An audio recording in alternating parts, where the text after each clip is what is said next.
Ladies and gentlemen, please welcome to the stage Dr. John J. DeGioia, Judge Robert Katzman, and Justice Sonia Sotomayor.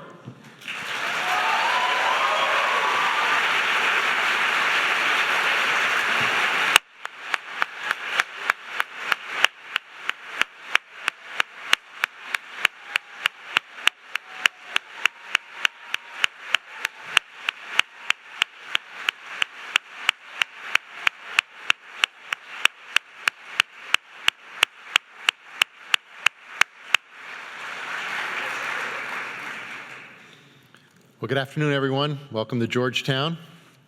It's my pleasure to be with all of you for one of our community's very special events, the Marver H. Bernstein Symposium. And I wish to express my deepest appreciation to Justice Sonia Sotomayor for joining us this afternoon. Justice, it's an honor and a privilege for us to have you here at Georgetown, and I know that I speak for everyone in this room in saying how much we're looking forward to hearing your reflections today. I'd also like to thank Chief Judge Robert Katzman of the U.S. Court of Appeals for the Second Circuit for being with us this afternoon and for all of his work to make this symposium possible. And I look forward to introducing him to you in just a few moments. I also want to thank Professor Eloise Pasachoff, Associate Professor at our Law Center, for moderating our discussion today, and to Michael Bailey, the chair of our government department, who will offer some thoughts later in our program. And to each of you, thank you. Thank you for joining us for this very special event. It's a... Coming, Chief Judge. Eloise, you can ask me. This is going to get good. I do a lot of these, so I can tell you that this is going to be fun. The Bernstein Symposium was created in memory of Marver and Sheva Bernstein. Dr. Bernstein, whose work in the areas of regulation, personnel, and administrative reform continues to influence scholars today. He served as the founding dean of the Woodrow Wilson School of Public and International Affairs at Princeton. He served as president of Brandeis. And then for the last 7 years of his life, as professor of politics and philosophy here on our campus at Georgetown. And it's a privilege for us to host this symposium in his honor and to provide a forum for ongoing discussion with scholars, policymakers, and students on the challenges and opportunities confronting our institutions. In past years, we've been honored to welcome Vice President Al Gore, the late Tim Russert, Valerie Jarrett, others to our campus as part of this symposium, and we're deeply grateful for the many insights they have shared with us. Tonight, we have the privilege of welcoming Justice Sonia Sotomayor and hearing her perspectives on a life in the law. For over 3 decades, she has served our country through her work as a prosecutor, a civil litigator, and judge. And to introduce Justice Sotomayor, I wish to introduce Chief Judge Robert Katzman of the U.S. Court of Appeals for the Second Circuit. President Clinton appointed Judge Katzman to the federal bench in 1999, and he began his service as Chief Judge on September 1st, 2013. Like his mentor, Marver Bernstein, Judge Katzman is a valued member of our community, having taught on campus as the Walsh Professor of Government and a Professor of Law and Public Policy. He currently is a member of the Board of Visitors of our Law Center and is one of the founders of this symposium, which he continues to oversee and organize. He currently chairs the U.S. Judicial Conference Committee on the Judicial Branch. Before his appointment to the Second Circuit, Judge Katzman was a fellow of the Governmental Studies Program at the Brookings Institution. He served as president of the Governance Institute and taught classes at the Universities of Oregon and UCLA and Georgetown. In 2001, he received the Charles E. Merriam Award from the American Political Science Association. In 2003, he was named the Fellow of the American Academy of Arts and Sciences. Bob, we are so honored to welcome you back to campus this afternoon. We thank you for your leadership, your generosity, your sustained commitment to our community. Ladies and gentlemen, please join me in welcoming Judge Katzman.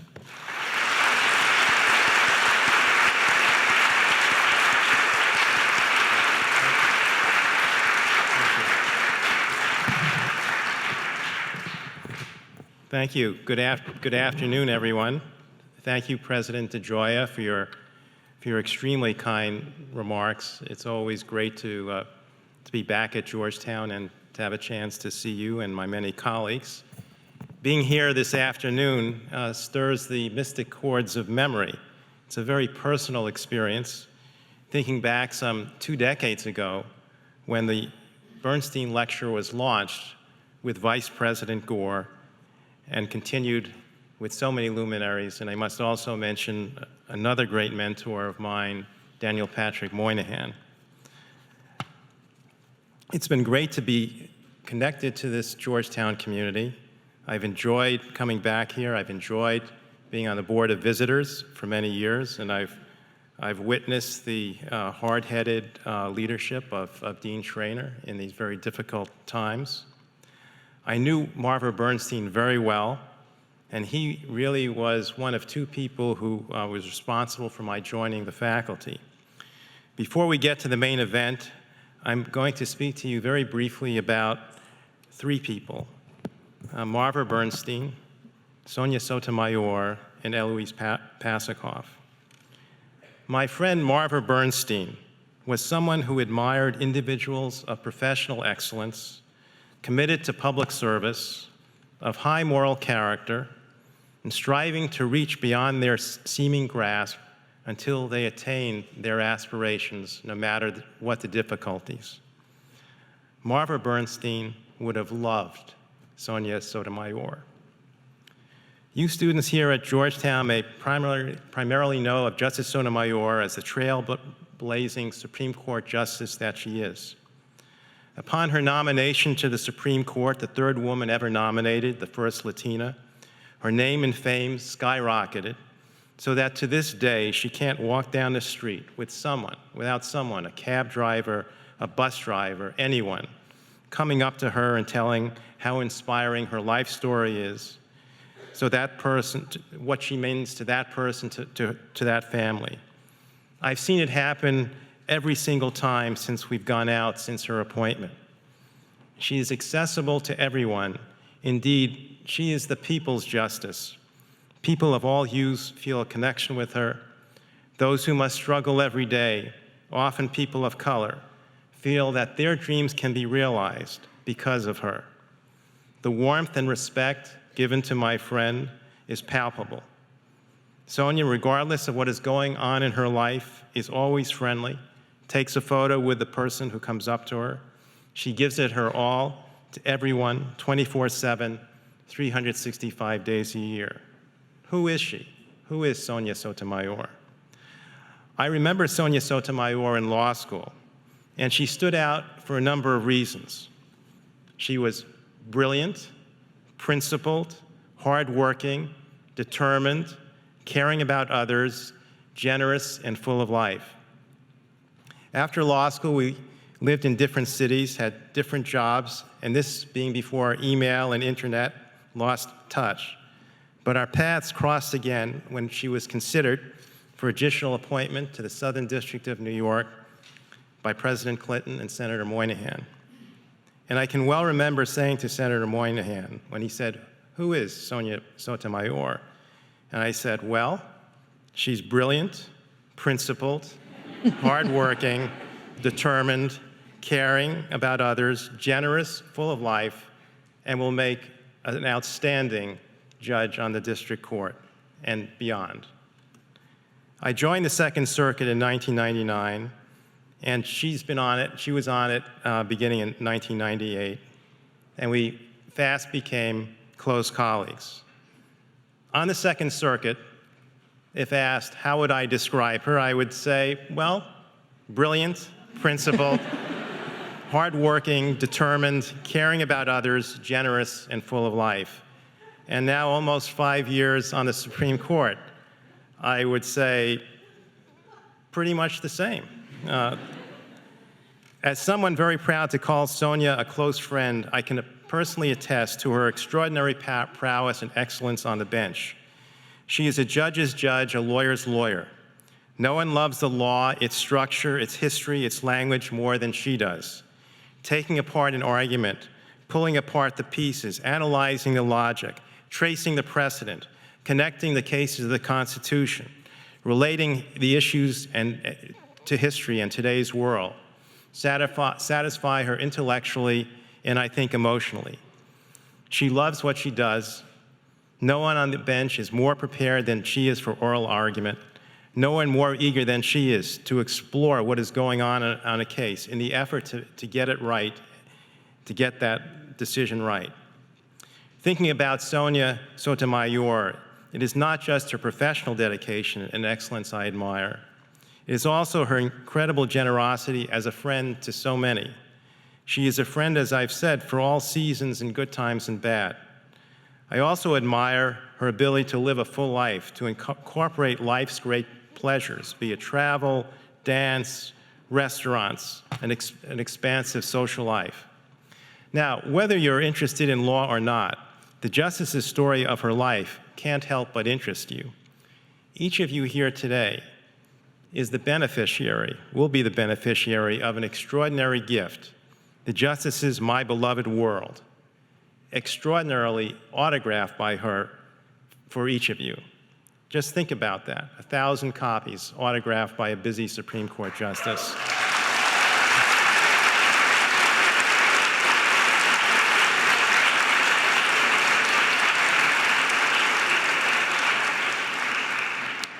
And by the way, I know you're going to love that book so much, and it's free to you, but you're going to go out and buy some more copies. It's available in paperback for your siblings, your friends, your cousins.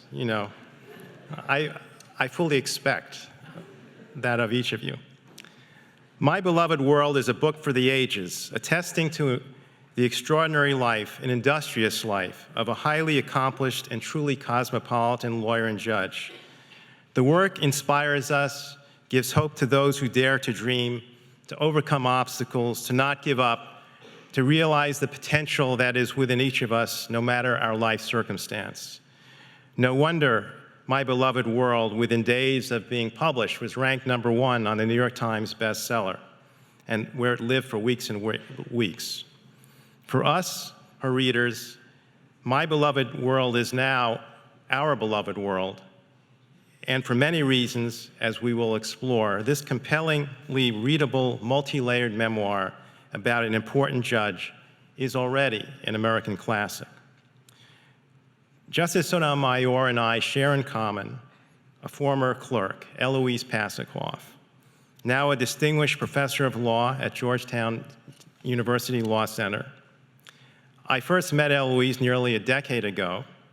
She was not only an amazing law clerk with a penetrating mind, sharp analytical skills, and mature judgment, she was and is a wonderfully giving person.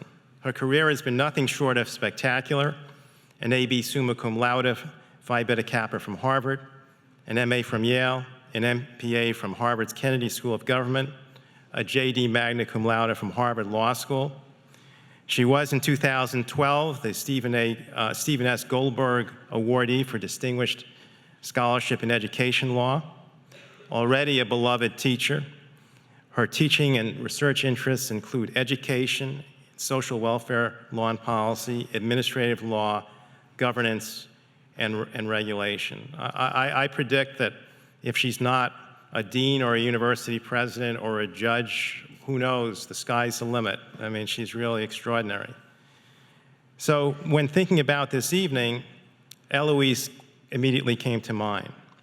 It is now my great honor and privilege to present in conversation the extraordinary Eloise Pasachoff and my friend and my sister, the truly extraordinary Associate Justice Sonia Sotomayor.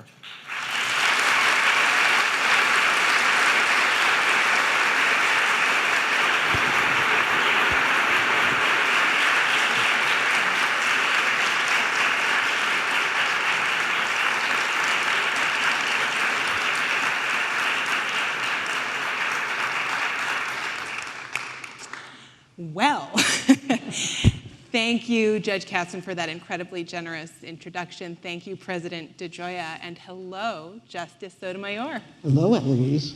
It is such a pleasure to be with you here today. I always love having you back. I don't think he mentioned that she was my law clerk my first year as a Supreme Court Justice.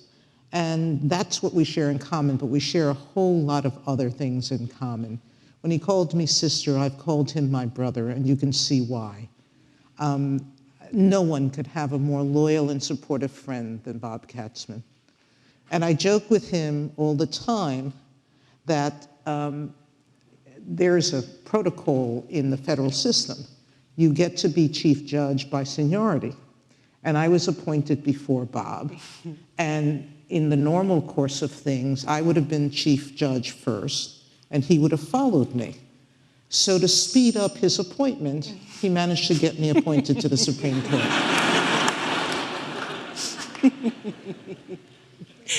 So I actually wanted to start by talking with you a little bit about your first day on the Supreme Court, which I was privileged to watch as one of the law clerks your first year.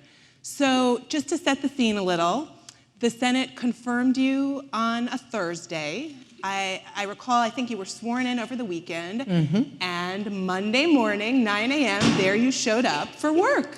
I did, but actually it was earlier, because I showed up and went to the gym first. Oh, well, as Judge Katzmann says, she lives a full life, has a good set of priorities. And I went to the gym, and I came back, and sitting in the outer office, talking to the law clerks, was Justice Stevens, who became a dear and very close friend in the year I served with him. We went into the office, and he welcomed me to the court, and I said to him, I had just asked the security guards that morning if you were in the courthouse, and they told me you hadn't arrived yet. He said, I wanted to beat you to the office. So we're talking, and in walks Sandra Day O'Connor. Now, you have to understand, from the moment I had been nominated by the president on Memorial Day in that May, something happened to me where I had an outer body experience. For a year and a half, it seemed to me as if I was watching myself go through these incredible things that were happening around me. It was almost as if I had to disengage from my emotions, or I would become so overwhelmed that I would be ineffective. And this was yet again another one of those continuing moments where two icons of mine in the law walked in to say hello to me. That was the start of my morning. And as you must understand, it is breathtaking. I lived for a year and a half hoping nobody woke me up from my dream, that nobody would pinch me, and that I would wake up and think this was just a fantasy. But that was the start of my day. What a start.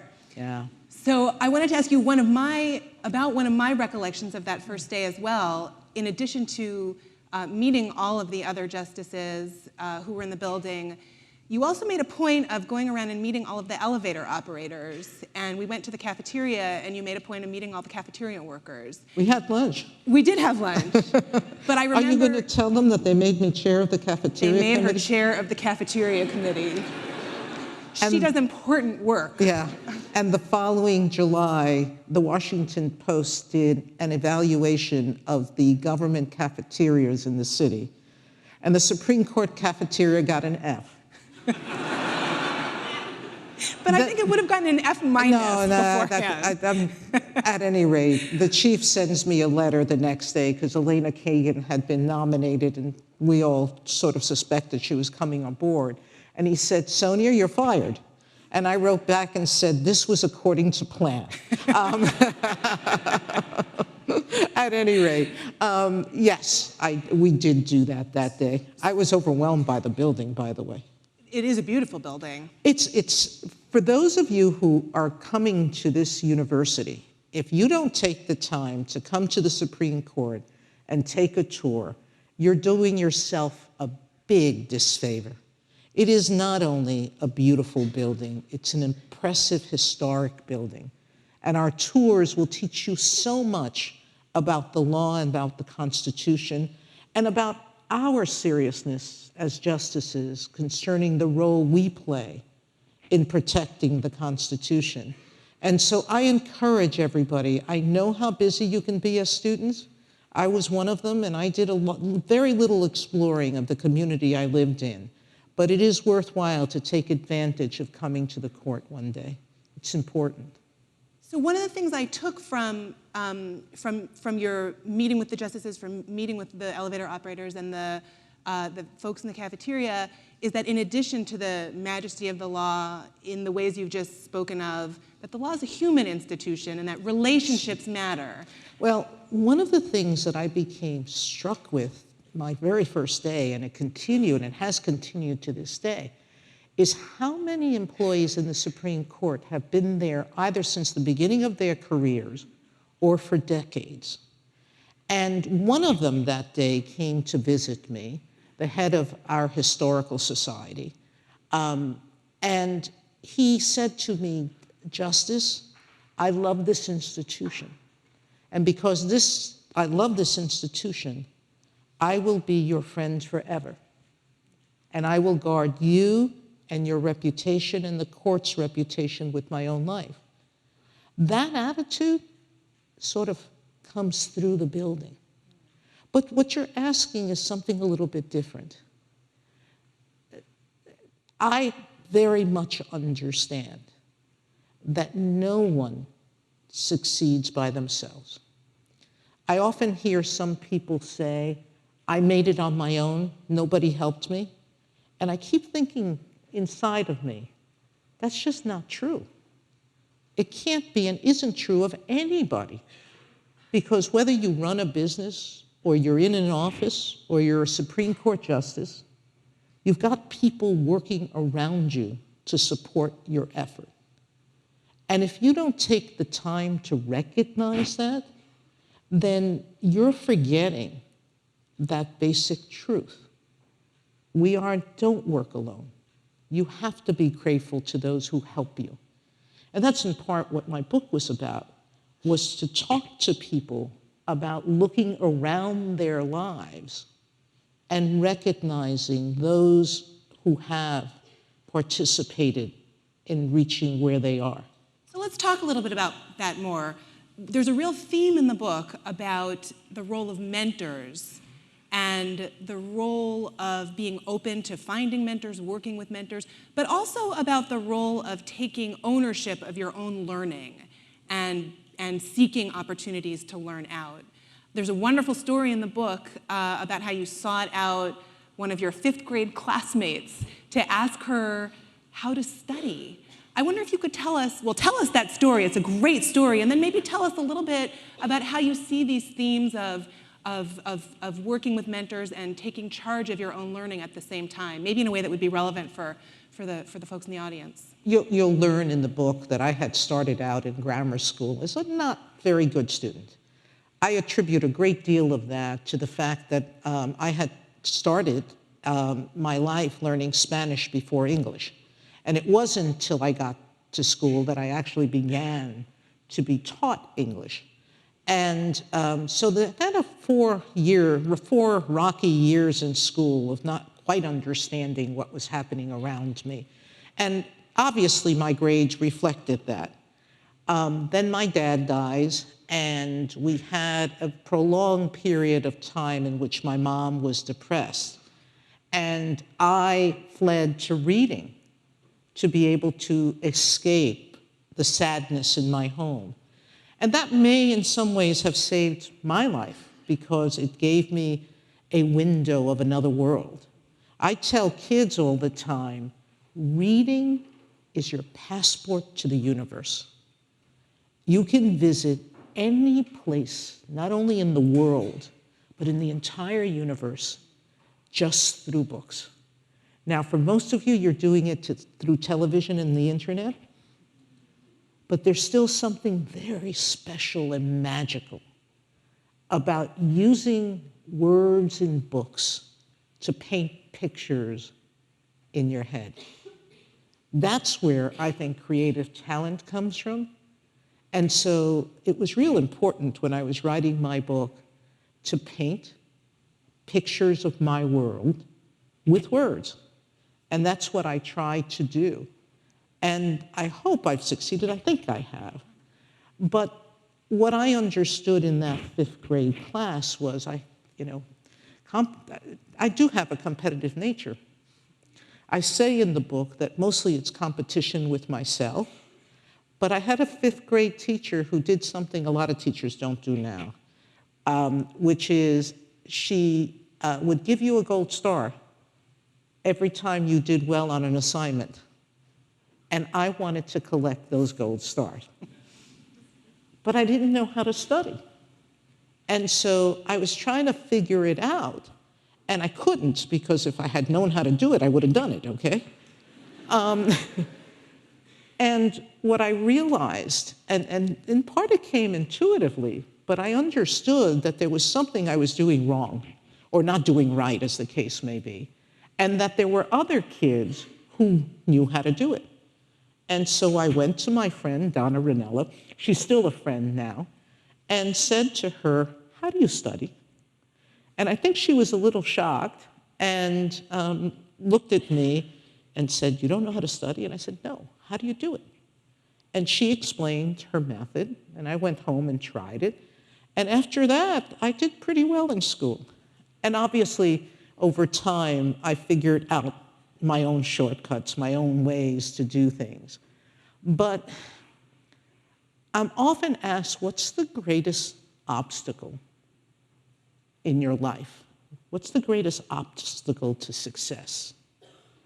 And I tell them, it's the fear of being embarrassed, of not asking for help when you don't know something. How many lawyers, and I'm sure you saw it in the year that you were with me in the Supreme Court, and I know I've seen it in my 20-plus years as a judge in my different courts. You ask them a question, they don't know the answer. And instead of saying, I don't know the answer, they blunderbuss and try to make something up. And then they're skewered by the judges, okay? It's not much fun.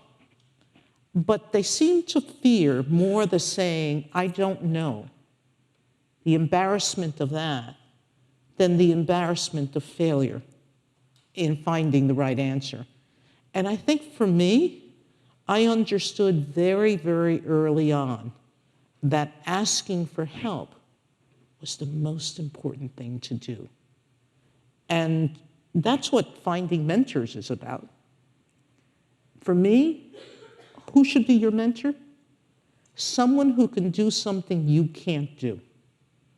And someone who can do something you can't do and knows how to do it well, so that you can learn from them, so you can take from them their experience, their knowledge, and try to adopt it to fill in a hole that you may have in your learning.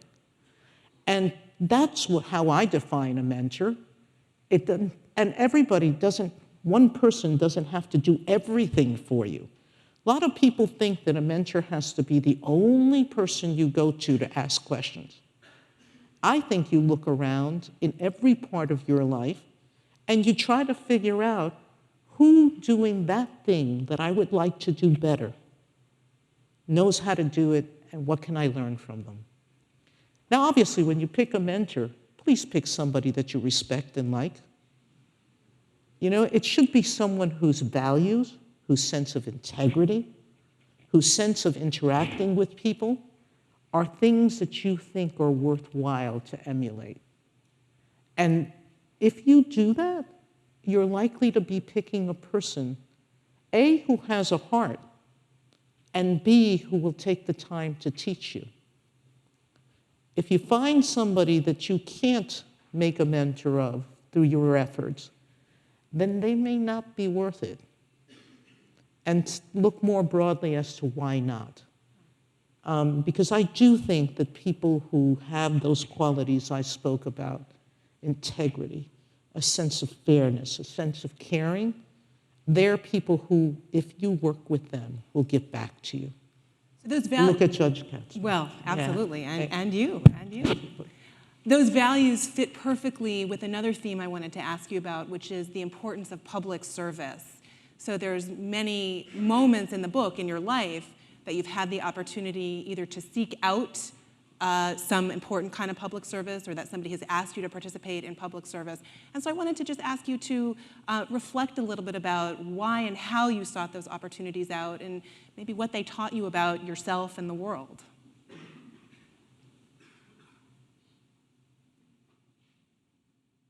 There's nothing more boring to me than living in my own head all the time. No, seriously.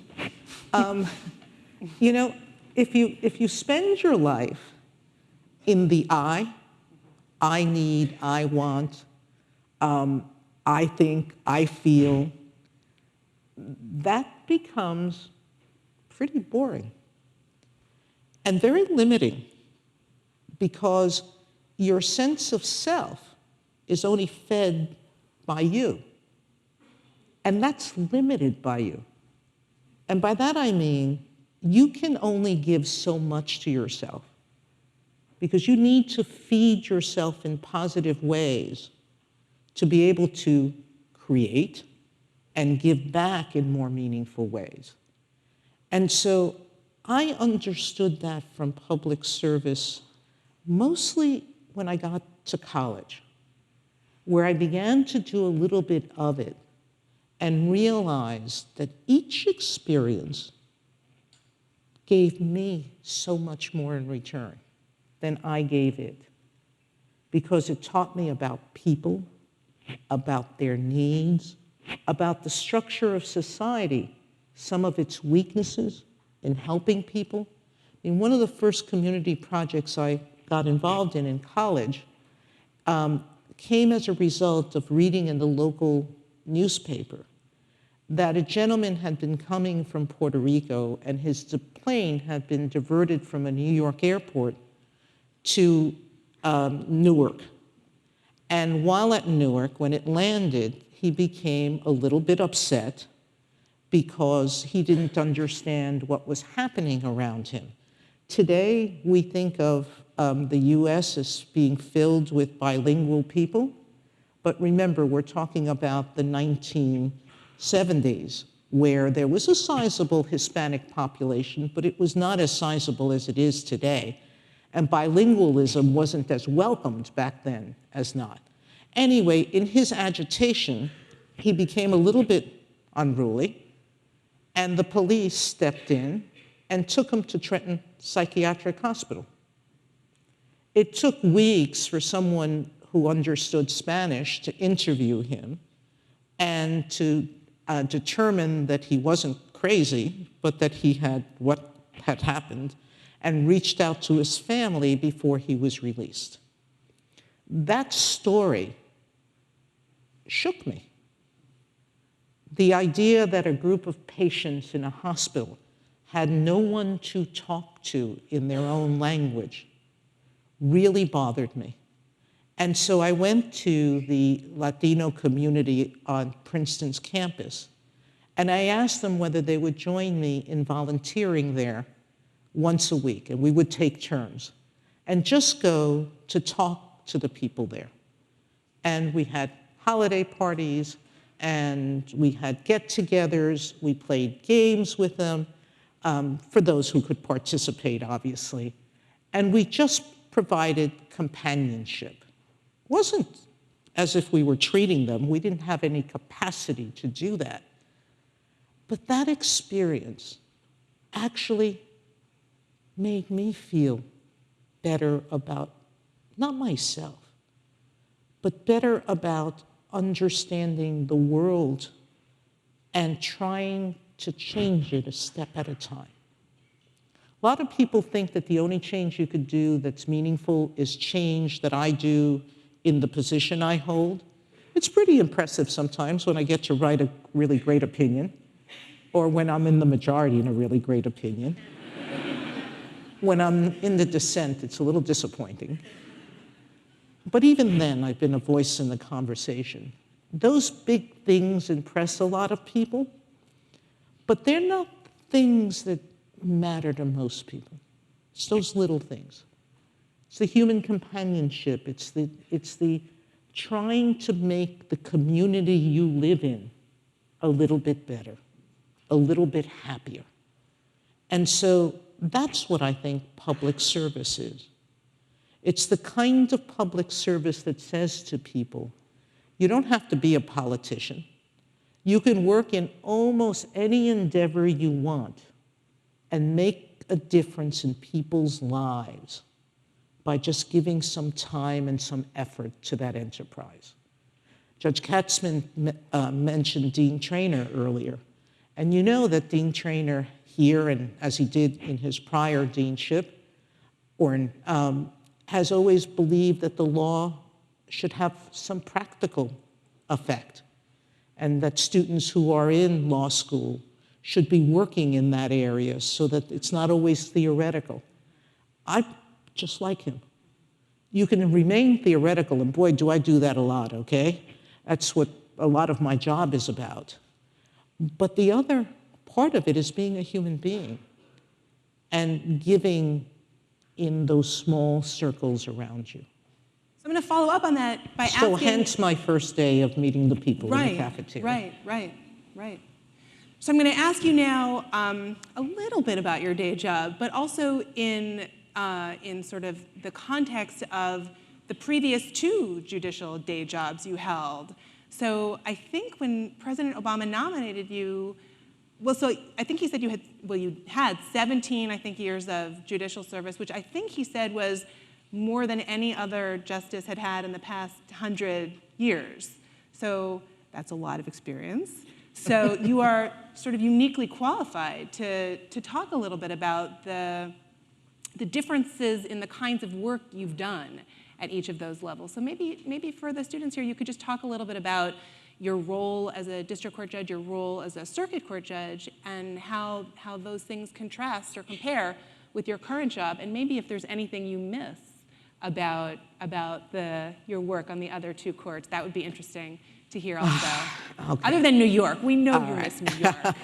Horribly. The Supreme Court would be perfect if I could cut it out and put it in Lower Manhattan. Some people are clapping. I actually miss all of my 2 prior jobs. And because each was very different in important and meaningful ways. Quoting a colleague, Reena Raji, who once said that working on the district court is controlled chaos, but chaos nevertheless, okay? The pace of a district court judge's life is nonstop. You are running from every day, 200 and whatever days a year you work, if not more, from one judicial activity to another. You're having hearings, but you're having multitude of different kinds of hearings, whether they're suppression hearings, discovery hearings, plea hearings. I could keep naming them. There's a wide variety of types of interactions that you're having with lawyers and different kinds of legal situations that you're dealing with. This is on top of sitting in on trials where a wide variety of procedures take place that are each different in and of themselves, picking the jury, working with lawyers on opening statements, the presentation of evidence, the preparation of charges afterwards so that you can tell the jury what it's supposed to do, and then supervising the jury's deliberations. All of these things are constantly taking you from one point to another. At the end of from one activity to another all day long. At the end of my first year, I once said, I now know why the brain is a muscle. This job has showed me how much it can stretch. There was so much new information my first year on the bench that I was absorbing that I didn't have a headache. I had a head that ached. There's a big difference. And that was what continued for my 5 years on the bench. on the district court. You do get to interact with the lawyers in the courtroom. You get to see a lot of human nature in terms of witnesses and what they're talking about. But the job of a district court judge is to develop a record, to get the evidence out, and then to rule on it. And I've often described their job as doing justice in the individual case. They've got two parties. They have to resolve that dispute according to the law. And so they're worried, basically, their attention is focused on these two people who sit before them. You get on an appellate court, and you're no longer the master of your courtroom. You now have to share responsibility with three people. And things that were routine as a district court judge now become a conference. The first day that I had to confer with my colleagues about giving an extension on the number of pages that somebody's brief had to be, I thought to myself, I'm going to hate this job. Seemed like such a silly waste of time, okay? It was a silly waste of time, but not institutionally, because that collaborative decision-making is what appellate work is about. It's sharing the responsibility of thinking through whether a lower court has made an error of law. And that is a process that takes some of the burden out of judging. Because when you can share your thinking and your analysis with two other people, and when you can work at convincing them that either you're right or they're wrong, or however you want to approach it, or them convincing you, it's a very satisfying job. But what circuit court judges are doing is more deciding justice for the law. You see, circuit courts are announcing what the law is for that circuit. There's 13 circuits in the United States. A number of states are divided up among the circuits. Mine was 3 states, but the Ninth Circuit out in California has 9 states. And some have 3, I think, is the minimum, if I'm remembering correctly. But some have 4 or 5 or 6. But the circuits were divided according to their historical entry into the Union. And so the Second Circuit was actually the mother court. We take pride in claiming that we were the first court. The First Circuit got started right after us, maybe on the same day, but we still call ourselves the mother court. At any rate, what you're trying to do is find the legal errors in the decision below. And in doing that, you're trying to determine what you believe the law is, as dictated by precedent. So what happens when you get on the Supreme Court? If you didn't think you were master of the courtroom when you have 3 people, when you have 9, you're nothing, alone. Because you have to decide something with at least a majority, with 5 people. And convincing 5 very independent, sometimes hard-headed, myself included, people is not an easy task. But what you're doing on the Supreme Court is announcing what the law says in a case where precedent doesn't necessarily control. By definition, the Supreme Court generally only takes, with few exceptions, only takes cases when there's a circuit split. What that means is that circuits below, among the 13, have disagreed as to what the answer is under the law. Assuming, as I think you should, that most judges, and certainly in panels of 3, are trying to do what's right under the law. The fact that they've disagreed means that there's no clear answer. And what you're asking the Supreme Court to do is to provide that clarity.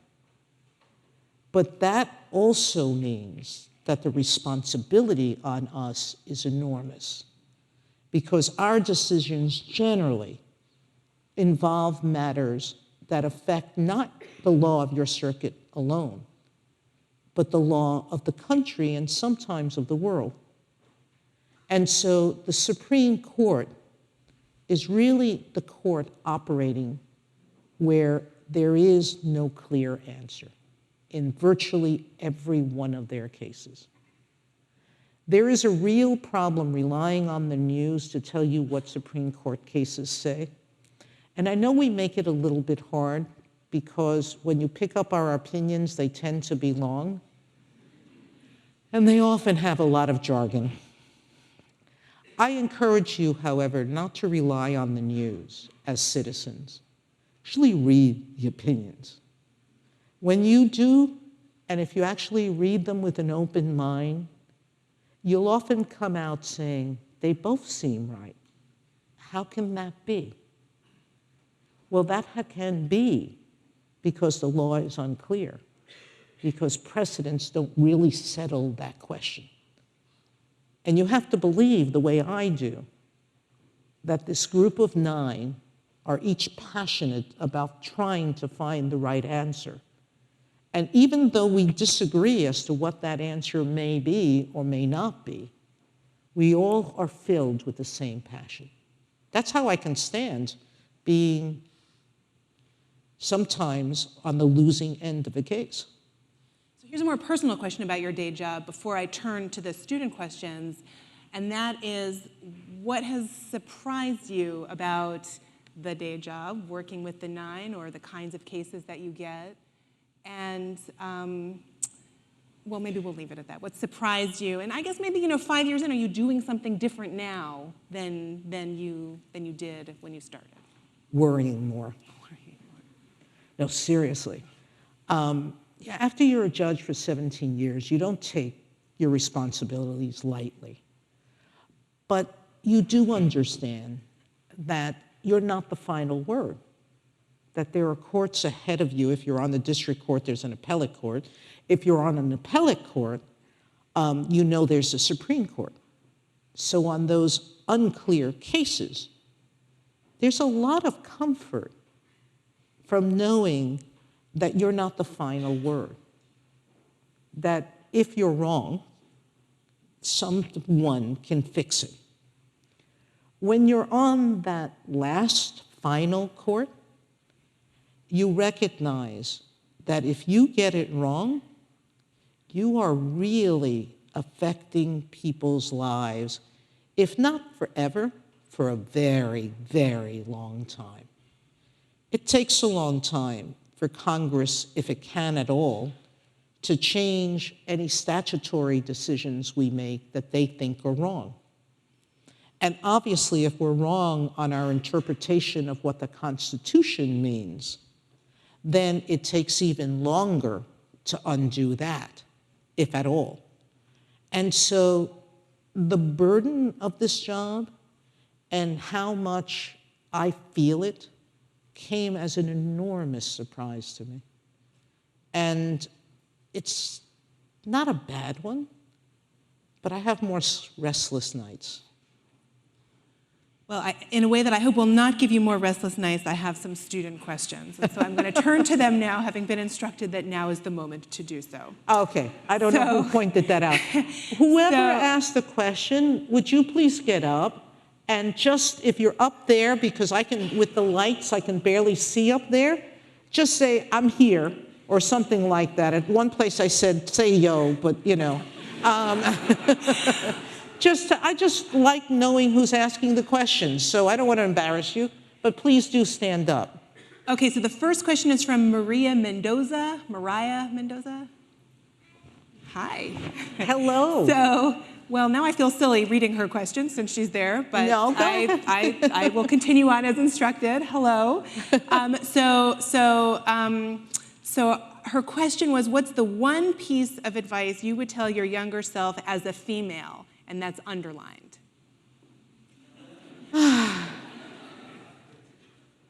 not to lack confidence so much. You know, I was afraid an awful lot. And as I have lived to almost get to the age that I am, if I'm saying it, it's because it's surprising me. And my friends know this. I'm about to turn 60, and I'm shocked, okay? It's really a little disturbing. Because the problem is that inside myself, the image I have of me is still as that 9-year-old kid with the curls running down that street in Puerto Rico I end my book with, okay? That's the image I still have of myself, and the idea of having grown to what they say is the new middle age is shocking me, okay? But in this, I've had a lot of opportunity to talk to a lot of women of all ages, older and younger. And I know that for many of us, and it's still a problem, we don't come to our lives with the same self-confidence that sometimes men do. And I think part of that may be because of societal gender treatment differences, but whatever the causes are, I think women are more afraid of taking chances. And if I could talk to the younger Sonia, I would spend a lot less time in that state of constant fear, including doing this job.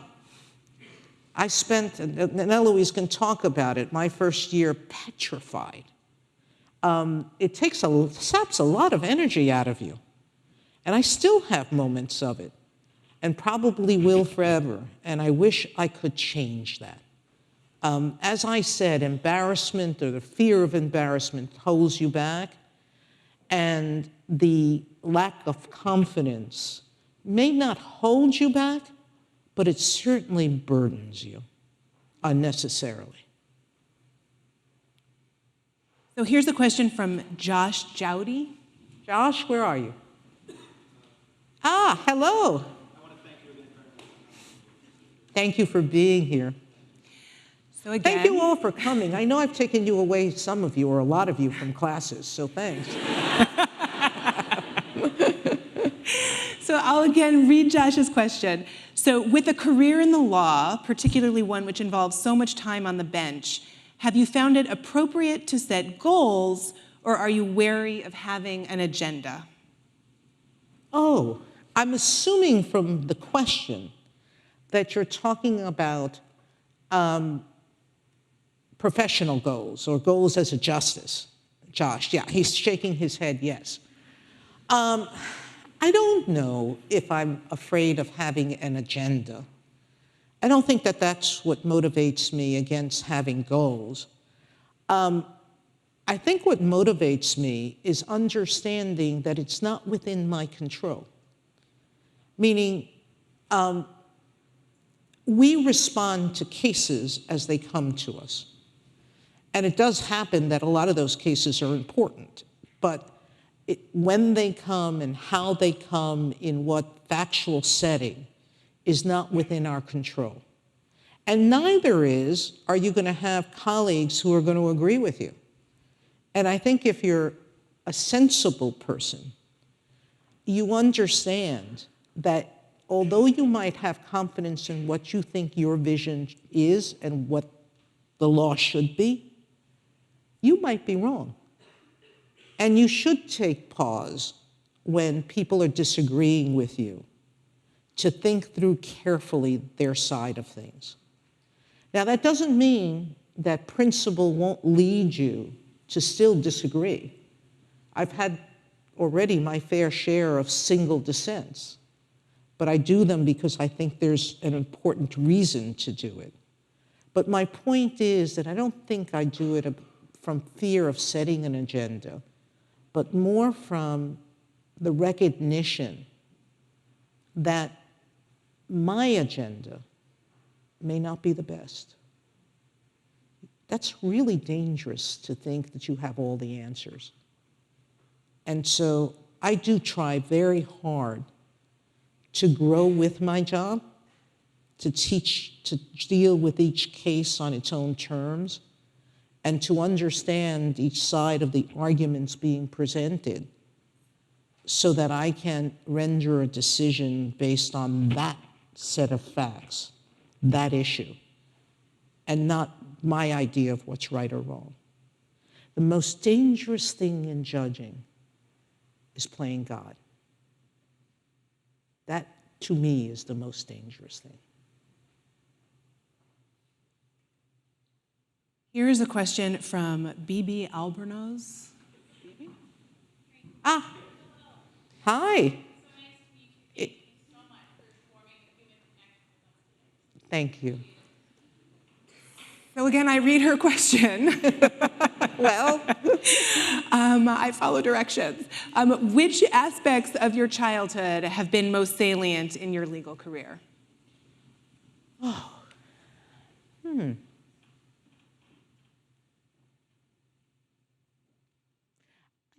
You know something? I don't think that there's one salient aspect of anything you do in life that should take over who you are, or in your work or in your personal life. The person we become is a mesh of a whole bunch of different experiences. Who I am as a judge is not Sonia from the Bronx, okay? It is being a prosecutor, it's being a civil litigator, it's being a trial judge, it's being a Court of Appeals judge. It is all of those things that I learned about our society, about how it functions, about our place in it, and all of that influences my career and has influenced my career. I think, and I hope you may have gone through my book, but if you didn't and you read it, I wrote it so that people would take my life journey with me, to understand how each stage of my life, what new understandings it gave me, and to, I hope, evoke in people as they read it, reflections upon what they learned from each part of their life. But, you know, I talk in the book, I start the book with describing when I was diagnosed with juvenile diabetes and the discipline and determination that it taught me. And that condition will be with me my entire life. It has been and will be. And that discipline and that determination have been with me and will be. But so has every other experience, whether it's the sort of love that my grandmother gave me and the understanding of family and loyalty to it. That has been a part of my career in the sense that the chief judge said, I make time for family and friends. And I was taught that from my childhood. And so everything influences you. You can tell I'm very Spanish, can't you? I talk with my hands. Actually, I don't know if it's only Spanish. It's very Mediterranean.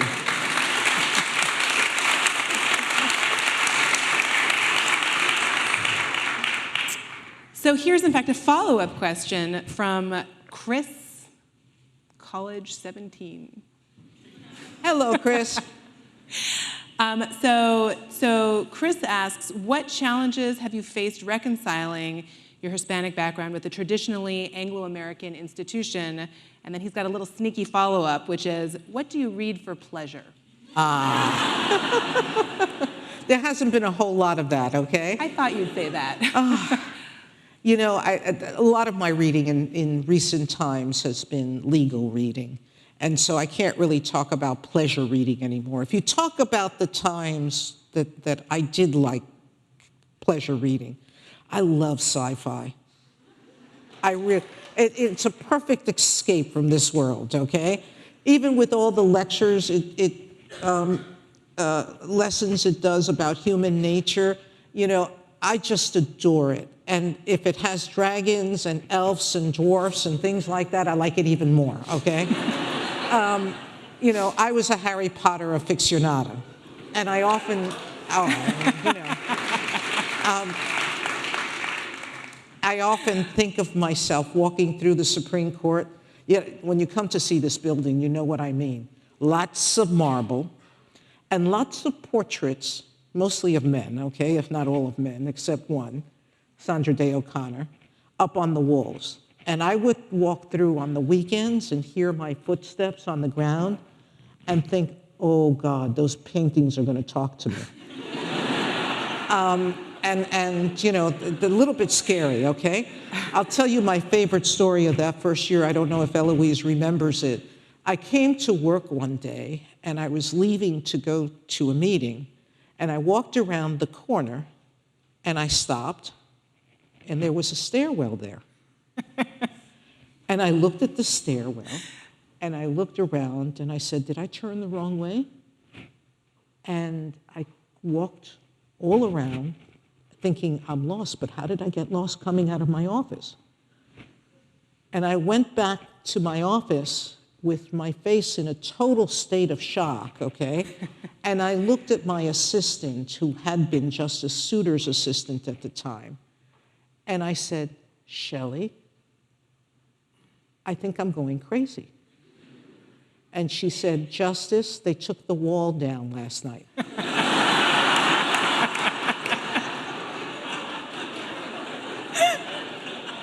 They had been doing construction in the building, and they had walls up in places that I didn't know were artificial walls, you know?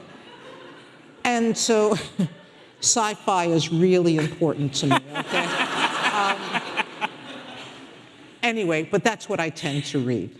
But going back to your question, there's a line I say in my book about talking to Hispanic students who share my background and who find themselves going into institutions where they're not in a majority, or which are, as Princeton was to me, completely alien environments.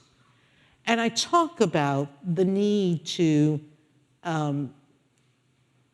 find comfort in your own community, because I don't think that without the Latino students in Princeton who had more similar backgrounds to me, that I would have felt at home there at all. And I may not have stayed unless I could have found commonality somewhere. But I also understood that I was being given an opportunity to learn about a world I knew nothing about, to learn about people who did things and came from places I knew nothing about. And that it was very, very important for me to use my community as an anchor so I wouldn't fly away, but not as an anchor that didn't let me reach out and fly away when I needed to. It had to be a removable anchor, up and down.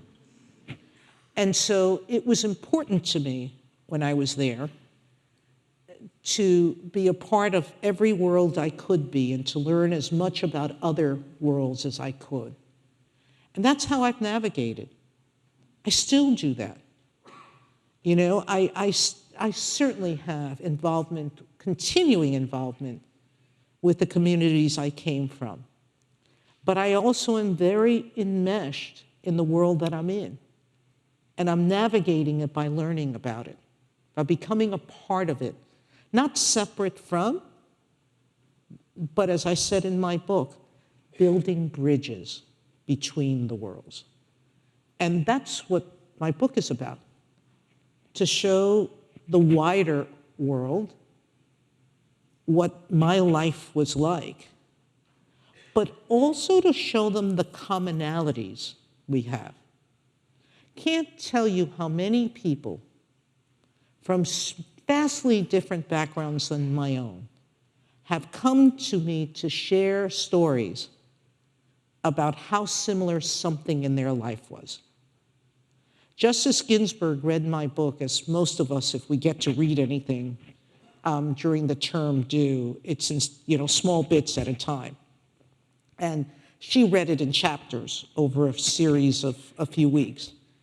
Every time she finished a section, she would come and tell me, share something about her life that was similar. And yet we had very, very different lives, and yet the same. And you'll find that, I hope, everybody who reads the book will experience that, because that was the book's intent. Not to talk about our differences, but to talk about our commonalities. Here is a question from Marta Aparicio. Marta? Ah. Thank you for coming today. Thank you. She wrote that on the card, and I was going to read it too. So she also wrote a big thank you exclamation point. Okay. But her question is, what do you think is the most significant barrier to female and Latina leadership? Oh, that's a slightly different question.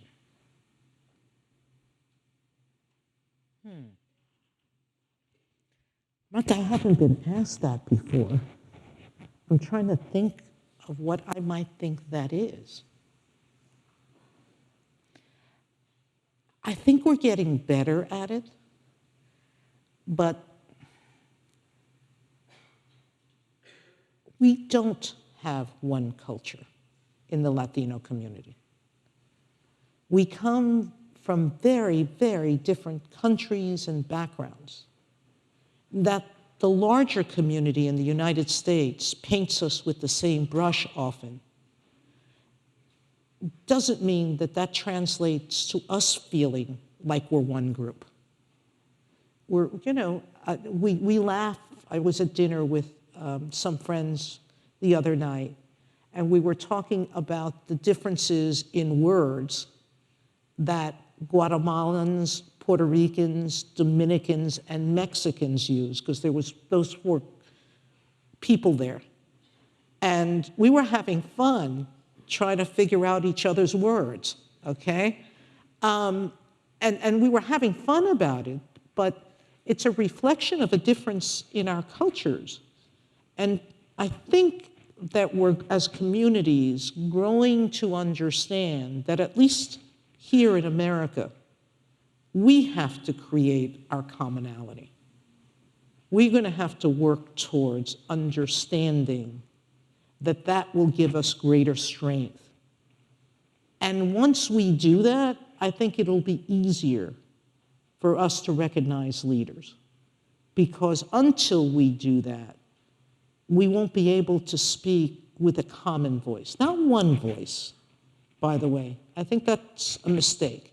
I don't think any ethnic group speaks within one voice, okay? But there are common issues that we can talk about. And if we can do that, then leaders will form. So here's the last student question I have before we... Are we through? If we're not, I'm going to ask them to pass up some more. Oh, here's some water right here. No, to pass up some more questions. I think we're early. Pass up more questions, you guys. So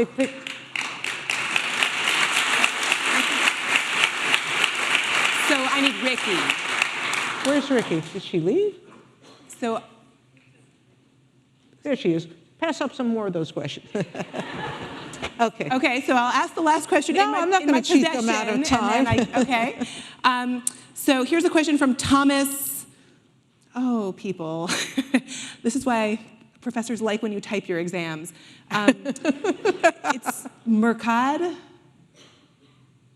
Well, ask the question and maybe they'll recognize themselves. So Thomas's question is, how has your status as a minority given you motivation and strength during your professional career? Oh, Thomas, where are you? Hello, Thomas.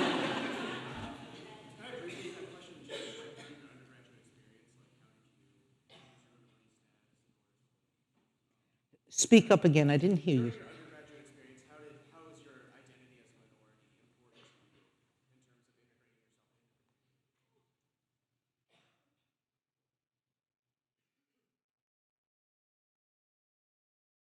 I think they're two different questions, okay? Your first question, the one on the paper, I know that I used my minority status and people's lack of expectations of me to my advantage. And I still do that. And by that I mean, you'll read in my book about my being in law school and being asked by an interviewer whether I felt that I had gotten into Yale simply because I was a minority.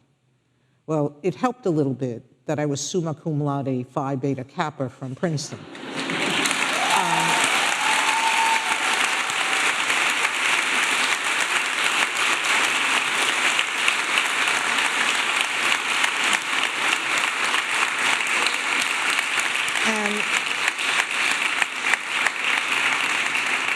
And that's what I told him.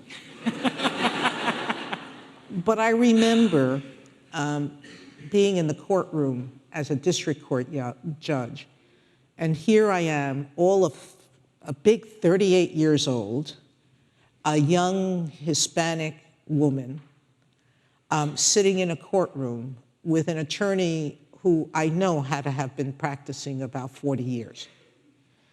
And he was treating me dismissively. And I could respond to that, or I could do what I did, which is I just kept asking him questions. And I kept asking him questions, and all of a sudden, he who had been standing there just looking at the side, not even looking at me and answering, just looking at the side, like with this note of being exacerbated there. And I know he seemed frustrated for a little while. And then all of a sudden, I asked him a question. And I saw him turn around and look up and look at me. And I realized he realized, she's not dumb. I better be careful. I got his attention, all right. All right? I don't worry that much about what others expect of me. I try to worry about what I expect of myself. And sometimes what others expect of me does bring me down. And when I do that, I end up not liking myself because I realize that I'm setting the wrong standard. When I concentrate more on just proving what I can do to me, I'm a happier person. And I think that that's what can give you strength as a minority, is not to go through life living to the expectations of other people, but just working on advancing yourself.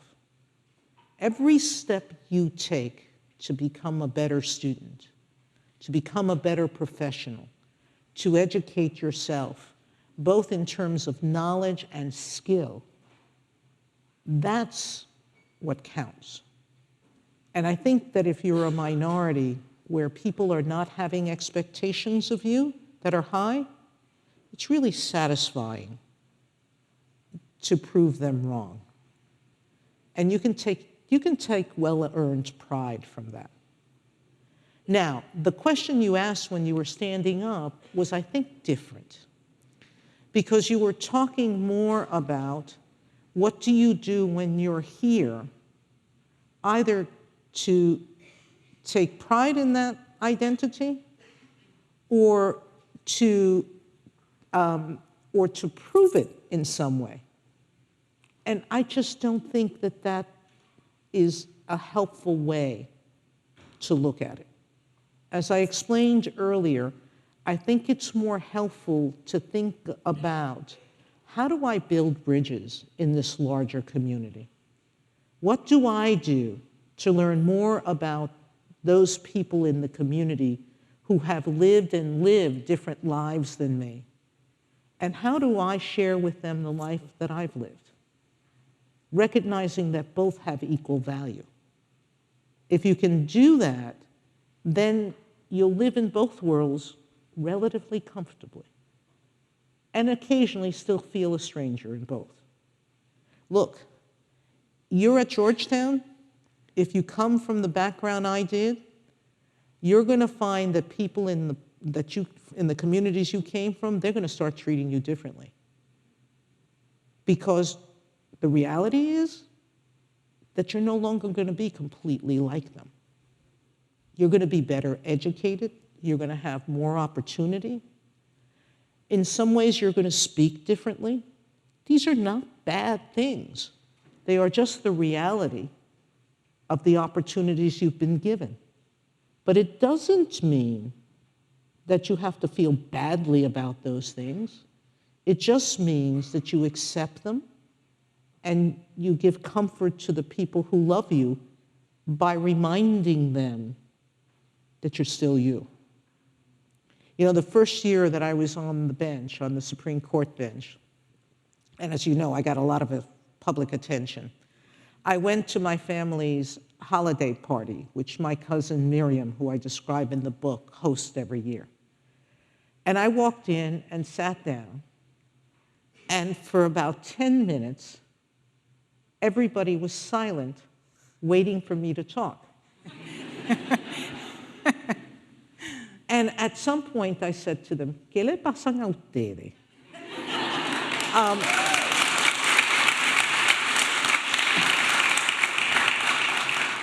What's wrong with you? And I said, don't tell me that you've fallen for the stories they're telling out there. And then they started to laugh. And then they started to do what they always do, is talk over each other, scream at each other, you know. But it took, you know, I mean, I guess they had come to the White House and seen me sworn in at the court. They had the reception at the White House. It's a little bit scary. It was scary for me. So imagine for my family who had never visited Washington.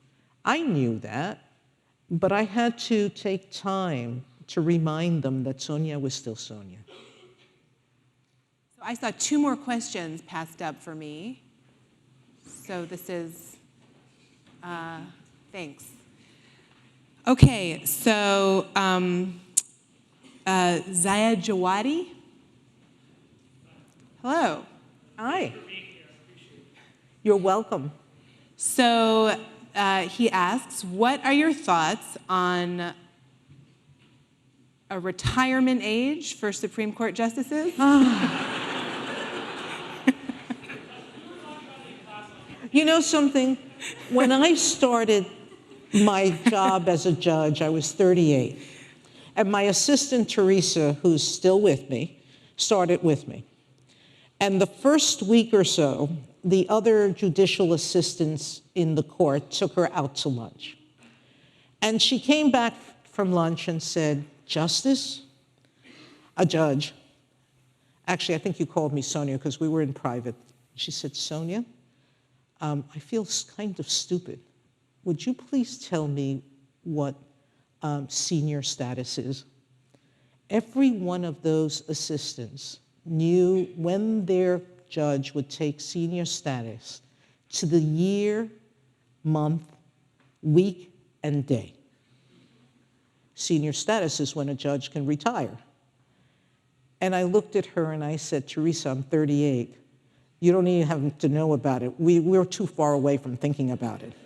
It's never going to come. Well, I'm now 60. It would be 5 years away, and now I have a job for life, okay? It's a little crazy. I'm the only person who is a few years away from retiring and takes a job that's longer, okay? But I did. I don't know the answer to that. And I'll tell you why. I worked with John Paul Stevens, who retired at 90. And he was smarter, more active, and more insightful than any judge I've ever met at 90. And I was heartbroken when he left the bench. But he said to me, when he talked to me about his decision, that he wanted to leave on top and not in his declining years. And that he still felt that he was on top, but that he feared that the turn might happen and he wouldn't realize it. Justice Souter retired at 70. And when I asked him why, he said to me, because he had lived at a time with some justices who had stayed longer than they should have. So what's the answer? It's not making fixed rules, because fixed rules are very, very dangerous. They deprive you of the wisdom and the knowledge of people who are vital because of your fear that one or two people might stay a little longer than they should. We've got a vibrant court of 9 people. If one of them is a little bit not quite at the top of their game, you've got other 8 that can hold on until they make their decision with dignity. And I think that the founders' belief that keeping us immune from political pressure by giving us life tenure has made our institution as strong as it is. And I think that that has value for our society. So I'm not quite sure that I think there's an actual age. And the reality is that age tells you nothing about a person's capacity. It's more complex than age. I think this really is going to be the last question. Okay. I know I probably run over anyway, so. President DeGioia, I do that all the time. I'm sorry. This question is from Yvonne Hernandez. Yeah. Hello. ¿De dónde? Ah. So on the card, Yvonne asks, how do you build consensus around an idea or a position? One at a time. That's seriously one at a time. It's not easy when you're working with a group of 9. It was much, much easier on the Court of Appeals. A group of 3 is more manageable. A, because you can talk, each person can talk more, longer, and because there's a sense of each being so vital to the conversation that each engages more. When there's 9, there is sort of the group dynamic of smaller groups that support each other around ideas, and that makes it harder to be able to peel off one vote at a time on occasion. But we end up doing it one person at a time, sort of talking and re-talking. We do vote on cases, but we continue to talk after the voting in smaller groups. And our writings then, as they get circulated, there's still conversation going on. There's still discussions with those people who have expressed doubts or expressed reservations about the votes they've cast. It's a dynamic that's ongoing, frankly, until the day the decision is issued. Well, I shouldn't say quite that day. You know when it's finalized? When we clear the decision for announcement. And that's usually the Friday conference before the week of announcements. That's basically the end of the conversation. This has been an incredible conversation, and in a minute, I know the audience is going to join me in thanking you. I've been asked to do 2 more things before I bring the conversation to a close. So the first thing is that if I read your name or if your question was asked, please, after the event is all over, so after you do get a chance to clap, which I know you all want to, please come to the front row, and the justice is going to come say hello in a minute. And the second thing I've been asked to do is to... And take a picture with you. And take a picture. And the second thing I've been asked to do, I know it's killing you, is to invite Professor Bailey onto the stage chair of the government department, who's going to make a few closing remarks, and then I know we will all thank the justice with enthusiasm. Well, thank you. So yes, being here and having this event makes me realize how good we have it here at Georgetown. Not only do we get the chance to do the theory and the history and the analysis and so forth, but we really get a chance to see this on a personal level and see the law and see the justices and see how it plays out in this personal connection. And that's not what everyone gets to be able to do. So that's pretty neat. In addition, not only do we have it good here at Georgetown in general, we here in this room have it good, and that we're getting books. And so I just want to give you a couple notes on how we're going to do that. So when we're all done, this set of folks here is going to exit first, and then when everyone else is exiting, you'll take your orange card or your orange ticket, and you'll, in the main lobby of Healy Hall here, we'll be distributing the books, and you'll exchange the orange ticket for those books. And they have been generously and probably laboriously signed by Justice Sotomayor, so that's pretty neat. So I'd also like to thank, there's a lot of people to thank for this. So in the government department, Ileana Aguiar, Mahila David, Anthony Eames, Ann Musica have been important in setting this up, and we appreciate that. We appreciate the lecture fund students, as always, giving very able service for this.